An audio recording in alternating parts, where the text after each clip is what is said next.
থাকতে পারছে না তো বেরোচ্ছে না কেন? এ কি এই আদ্দামড়ি বয়সে আমাদের তানিয়া দিদি এরকম ছুঁচোর মতো মুখ নিয়ে কাঁদতে এসেছে কেন? কোথা দিয়ে একটা ইঁদুর ঢুকে এসছে জানি না কেন। ইঁদুর ঢুকেছে?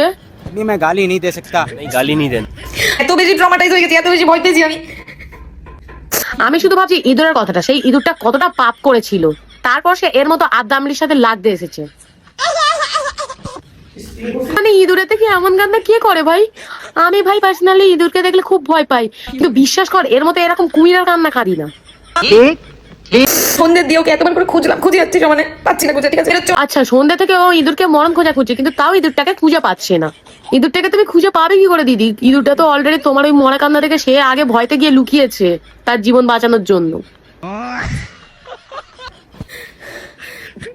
সেও তোমার এই কান্নার আওয়াজ দেখে বুঝতে পারছে যে কোন এক জন্তু জানোয়ার মনে হয় আমার উপরে হামলা করার জন্য আমাকে খুঁজে বেড়াচ্ছে, তাই সে ঘাপটি মেরে লুকিয়ে আছে। থাকতে পারছে না তো বেরোচ্ছে না কেন? আরে বেরোবে না ও দিদি, ব্যাপারটা হচ্ছে ইঁদুরটা না তোমাকে মানে ভালো টালো বেসে ফেলেছে, সেই জন্য আর বেরোতে চাইছে না তোমার ঘর থেকে। আসলে তোমার সাথে তোমার ওই কাঁথার ভেতরে শুতে চায়।